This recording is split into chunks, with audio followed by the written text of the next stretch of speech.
Carol's true story from Texas. She gave the house away when her children stopped coming home. Every Tuesday evening without fail, a 74-year-old woman in San Antonio, Texas, cooked meatloaf, mashed potatoes, and green beans and set her kitchen table for 5. She pressed the napkins flat. She filled the glasses with sweet tea. She placed the forks on the left side, knives on the right, just the way her late husband always insisted was proper. And then she sat down in the silence and waited for people who were never coming.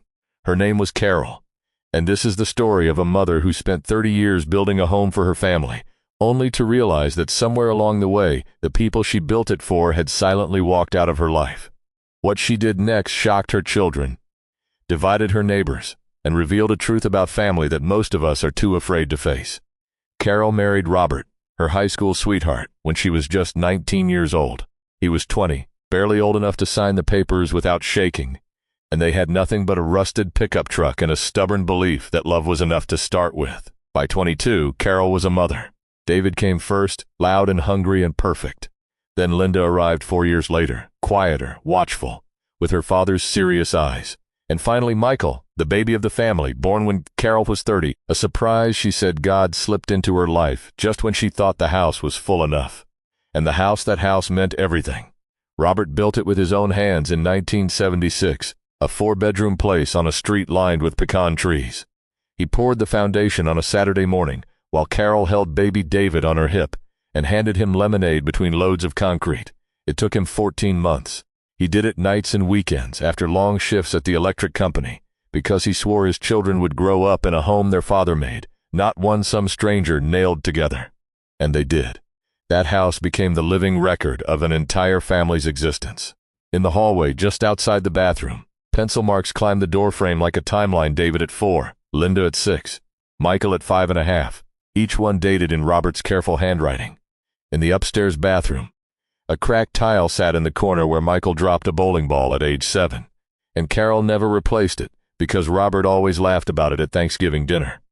Out front, an oak tree Robert planted the year David was born had grown so tall it shaded the entire porch, its roots pressing against the sidewalk like the house itself was reaching out toward the street. Robert died in 2011. A heart attack took him on a warm April afternoon while he was mowing the front lawn. Carol found him lying near the oak tree, one hand still resting on the handle of the mower. She was 61 years old, and in a single moment the man who had built her world from raw lumber and quiet devotion was gone. At first, the children came. They came for the funeral, of course. They stayed through the week. David handled the paperwork. Linda cleaned out the closet. Michael mowed the lawn his father never finished. And for a while after that, they kept showing up. Sunday dinners continued. Birthdays were still celebrated around the kitchen table. Carol could almost convince herself that the empty chair at the head of the table was the only thing that had changed. But grief has a way of reshaping people when no one is paying attention. The weekly visits became monthly. The monthly visits became holidays only. Phone calls that once lasted an hour shrank to 15 minutes, then 5, then not at all. Carol would dial David's number on a Saturday morning and listen to it ring 4 times before his voicemail picked up. She would text Linda a photograph of the roses blooming in the backyard and receive a thumbs-up emoji 2 days later. Michael simply stopped responding altogether. By the beginning of 2020, Carol had not seen any of her 3 children in person for over 14 months.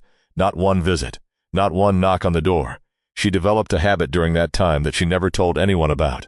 Every Sunday afternoon, she would stand at the front window of the living room, just behind the curtain, and watch the street. She watched every car that passed, her heart lifting slightly each time one slowed near her driveway. She watched for an hour, sometimes 2, her fingers resting lightly on the windowsill Robert had sanded smooth decades ago. And every Sunday she eventually stepped away from that window with the same quiet expression on her face, not angry, not crying, just still. Until one Sunday in March, Carol walked to the window, stood there for less than a minute, and pulled the curtain shut. She never watched again. To understand how Carol ended up standing at that window alone, we need to go back to the kind of mother she was, the sacrifices she made, and the invisible cracks that formed long before anyone noticed. Carol believed truly, deeply believed that a good mother never complains. A good mother never asks for help. A good mother puts herself last every single time, and she does it with a smile. That was the code she lived by, unwritten but absolute. and she followed it with a devotion that shaped every corner of her life for more than 3 decades. When David was born in 1971, Carol was teaching 3rd grade at a small elementary school just outside of Abilene. She loved that job. She loved the way children's faces changed when something clicked, when a sentence suddenly made sense or a math problem finally surrendered. But the day she held David in her arms, she made a decision without hesitation. She quit. She told herself she'd go back once he started school. She never did. Linda came along 2 years later, then Michael 3 years after that, and Carol poured every ounce of herself into raising them. She sewed their Halloween costumes by hand, a pirate, a princess, a dinosaur with a tail made from stuffed green fabric that dragged across the kitchen floor. She drove carpool for 15 years without missing a single morning. She attended every football game, every piano recital, every parent-teacher conference. She was the mother who always volunteered, always brought the best dish to the potluck, always remembered the other kids' birthdays. Other mothers admired her. Some of them quietly resented her too, because Carol set a standard that made everyone else feel like they weren't doing enough.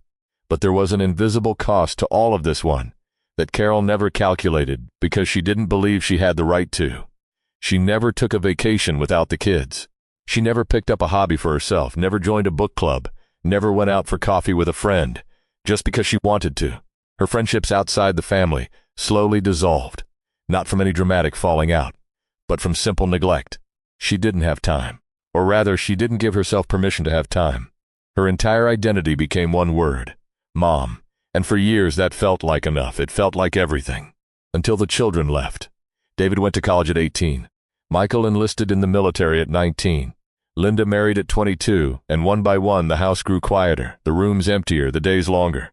What Carol felt wasn't just the ache of an empty nest. It was something deeper and more frightening, an identity collapse she had no language for, no framework to understand. She didn't tell Robert. She didn't tell anyone. She just kept setting the table for 5 out of habit, then quietly removing the extra plates before anyone noticed. Robert, for his part, was a good man. He worked hard in construction, came home tired, provided well. He loved his children in his own quiet way, but emotional labor, the bedtime talks, the heartbreak conversations, the daily invisible work of holding a family together, that was Carol's territory, and Robert never stepped into it. Not because he didn't care, but because he didn't know how, and Carol never asked him to. The children grew up with a silent understanding that shaped how they saw both parents. Their mother's love was like air, constant, everywhere, unlimited. You don't thank the air. You don't think about it at all. But their father's rarer moments of tenderness, a hand on the shoulder, a few words of praise, those felt significant precisely because they were scarce. Carol's love was taken for granted not because it was valued less, but because she made it look effortless. She made it look like it cost her nothing. There were signs, early ones, that something was shifting beneath the surface. Linda, in her mid-20s, once said to Carol over the phone, "Mom, you don't have to do all this." She meant it with love, with genuine concern. But Carol heard criticism. She heard a daughter telling her that her efforts were too much, that she was too much, and she went quiet for days afterward. David began calling less often, and when Carol asked why, she couldn't help herself. She mentioned how quiet the house was, how long the evenings felt, how she'd made his favorite pie and no one was there to eat it. She didn't mean it as guilt, but that's how it landed. And so David called even less. Michael, stationed across the country, told her once that he needed space to figure out who he was. He was trying to grow. Carol heard only rejection. She heard a son saying he needed distance from her, and she folded that hurt into herself the way she folded everything, silently, neatly, without letting it show. Carol couldn't see it then. None of them could. But each act of boundless giving was quietly building a wall between her and her children, a wall made not of anger, not of resentment, but of obligation and guilt and an unspoken exhaustion that none of them knew how to name. The distance didn't arrive all at once. It crept in the way winter creeps into a house with old windows, slowly, through the cracks, until one morning you wake up and realize the cold has been living with you for longer than you care to admit. For Carol, that cold settled in around the holidays, because holidays are where absence becomes impossible to ignore. Thanksgiving of 2017 was the first one she spent alone. David called 2 weeks before to say his wife's family was hosting that year. He said it casually, the way you cancel a dentist appointment. And Carol said, of course you should be with them. She set the table for one that Thursday and ate turkey breast from a foil tray she'd bought at the grocery store. She told herself it was just 1 year. Christmas of 2018, Linda called to say the kids had the flu. Carol mailed the presents and waited for photos that came 4 days late. Then Michael's birthday arrived in the spring of 2019. Carol sent a gift, a watch she'd had engraved with his initials, along with a card she'd spent 20 minutes writing. She received a thank you text 3 weeks later, 2 words and an exclamation point. That was all. Carol kept up a journal during those years. She didn't write in it every day, just on the nights when the silence pressed too hard against the walls. One entry, dated sometime in late 2019, read, "I don't think they're angry at me. I think it's worse than that. I think they just don't think about me at all." And here is the part of the story that is difficult to tell because it requires us to hold 2 truths at the same time. Carol was suffering, and her children were not villains. David, in conversations that came much later, admitted that he had felt suffocated. Every phone call with his mother circled back to the same question. When are you coming home? And no matter what he said, it was never enough. He loved her, but loving her had started to feel like a debt he could never repay. Linda carried something quieter, something she had never spoken aloud.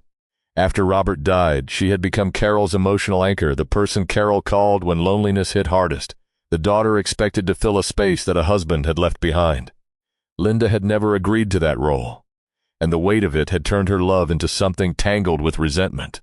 And Michael, the youngest, had spent his entire adult life trying to build something that was his own. Every conversation with Carol felt like a hand reaching back to pull him into a version of himself he was trying to outgrow. None of them were being cruel. They were surviving in the only ways they knew how. But survival sometimes looks an awful lot like abandonment from the other side. Back on the street where Carol lived, a neighbor named Patrice began to notice things. Carol collected her mail less often. The garden, which had once been the pride of the block, turned brown at the edges and then went dry altogether. Some evenings, Patrice saw Carol sitting on the porch in the fading light, talking softly to the empty rocking chair beside her, Robert's chair, the one no one else had ever sat in. One night, Patrice brought over a pot of soup and knocked on the door. When Carol opened it, something in her face broke open. She cried in a way that Patrice said she had never seen a person cry, not loud, not dramatic, but like water finally finding its way through a crack in a dam. It was the first time Carol had said it out loud. "My children have stopped coming." On the morning of her 73rd birthday, Carol sat in the living room with a single cupcake and a candle she didn't bother to light. The house was full of photographs and empty of voices. And in that stillness, something shifted inside her.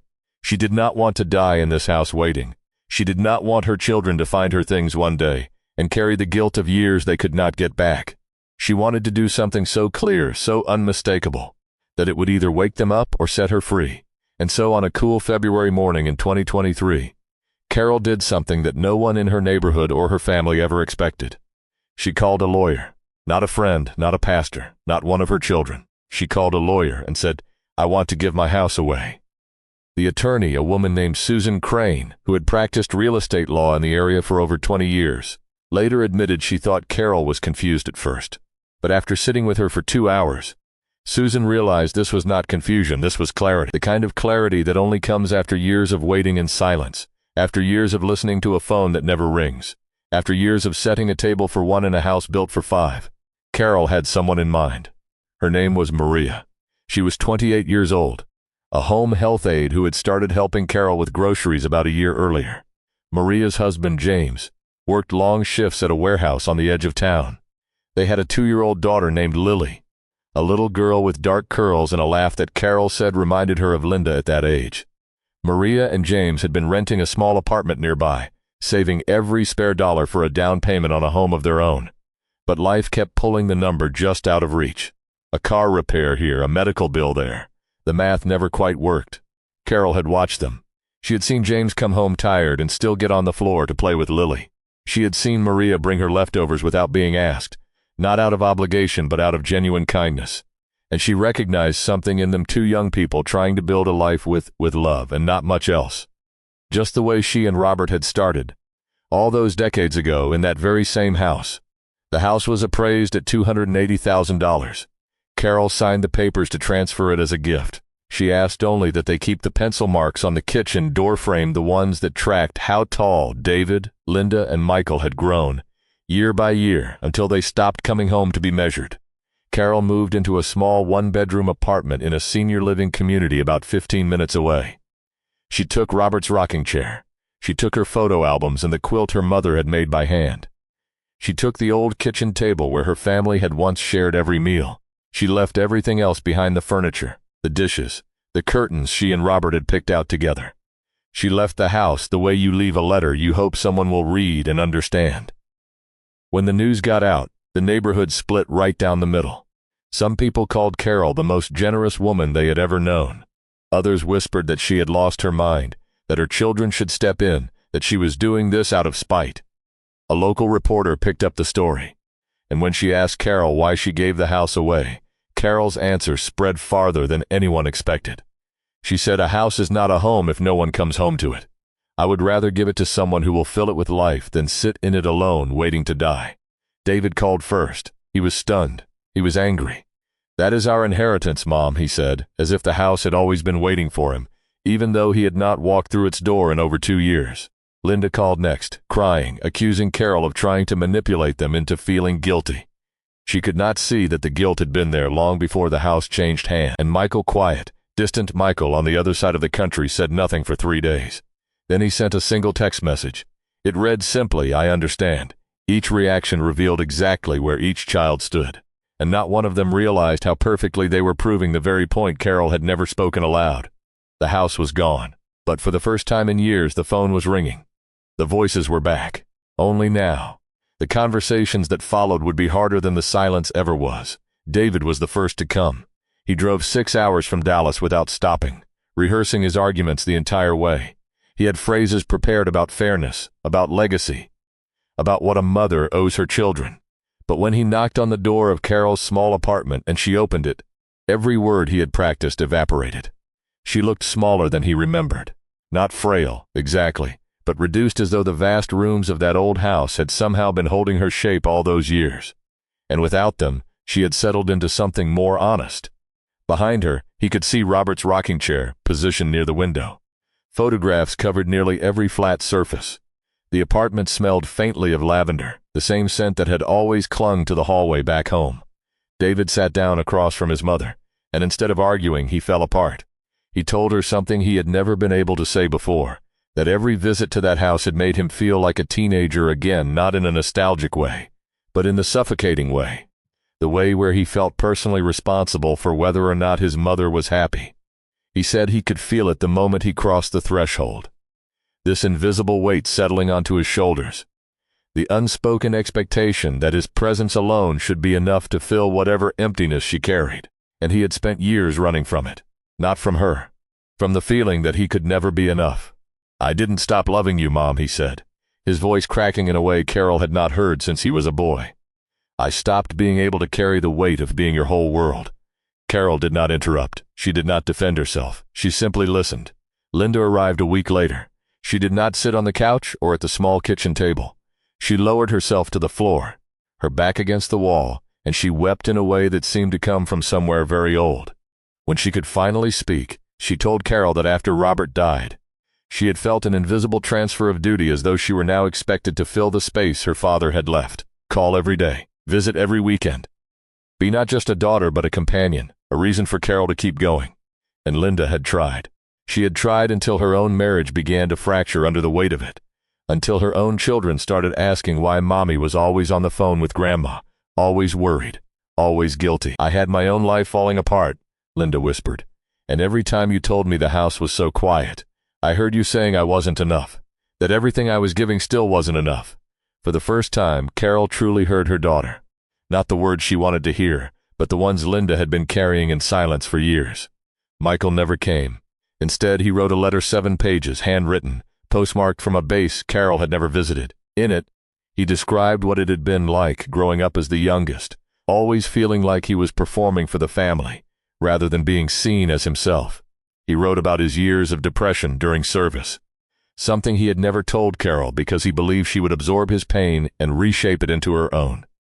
The letter ended with a single line that Carol read so many times the paper softened beneath her fingers.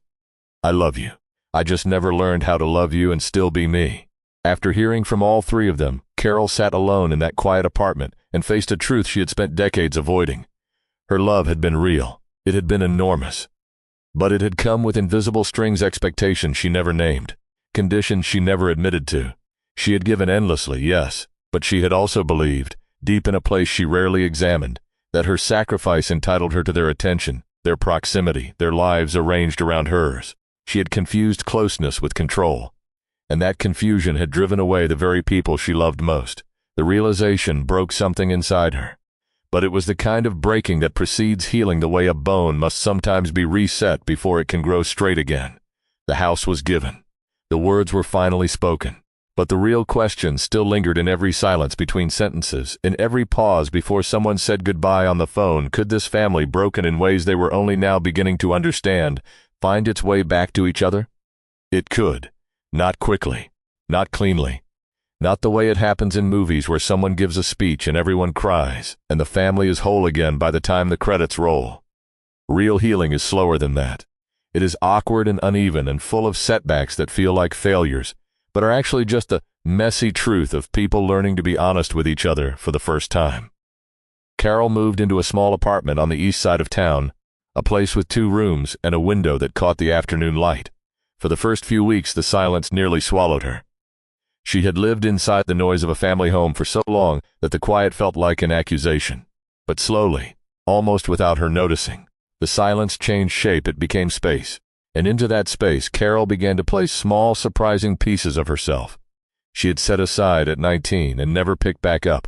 She joined a book club at the local library. She started painting watercolors, badly at first, then with a kind of gentle joy she hadn't felt in years. She began volunteering at a food bank on Saturday mornings, standing beside strangers and filling boxes with canned goods. And she discovered something she had forgotten. She liked being useful in ways that had nothing to do with being someone's mother. David was the first to come back. He visits once a month now and calls every Sunday evening. But the conversations are different. They are not the old careful exchanges where both sides perform their roles. They are real. Sometimes uncomfortable, sometimes funny, sometimes just quiet, the way silence between 2 people can be warm when neither of them is hiding. Linda and Carol attend a family therapy session together every 2 weeks. They are learning slowly and with great difficulty how to be honest without being cruel, how to say what they need without turning it into a weapon. It is not easy. Some sessions end in tears, but they keep showing up, and that more than anything is the point. Michael hasn't visited yet, but he and Carol talk on the phone every other week, and for the first time in years, the conversations are real. He told her about his daughter's first day of school. She told him about a watercolor she painted of the old pecan tree in the backyard. Neither of them pretended everything was fine. Neither of them hung up angry. That is not resolution, but it is a beginning. And the house, Carol's house, the one she built her whole life around, belongs to Maria and James now. They have filled it with noise and warmth and the particular chaos of a young family finding its rhythm. Lily's height is being marked on the hallway doorframe. New pencil lines appearing below the faded ones that still read David, Linda, Michael in Carol's handwriting from decades ago. Carol visits sometimes. She sits at the kitchen table, her kitchen table, and watches a family begin. It hurts and heals in equal measure the way only sacred things can. Carol's story is not about a cruel family or a perfect mother. It is about the quiet, invisible ways love becomes entangled with expectation. How sacrifice without boundaries becomes a debt no one agreed to pay. How silence from both sides is the most destructive force in any family. It teaches us that parents must build identities beyond their children, that children must learn to set boundaries without disappearing, that the hardest conversations are almost always the ones that save us. Months after giving the house away, Carol said something to her friend Patrice that stayed with her long after the words were spoken. She said, "I spent 50 years building a home. Then I gave it away and finally found myself." She paused, looked out the window of her small apartment at a sky she was learning to see with new eyes, and added, "I wish I hadn't waited so long. But I'm glad I didn't wait any longer." Some truths arrive late, but a truth that arrives late is still better than a lie that stays forever. Carol found unexpected peace not by holding on to what she had built, but by releasing it, and her children, each in their own time, began to confront the weight of their absence. What family truly owes each other is not proximity, not obligation, not a house full of memories kept like a museum. It is honesty, it is presence chosen freely, and sometimes it is the courage to let go of everything you built so that love, real love, unburdened and clear, finally has room to grow.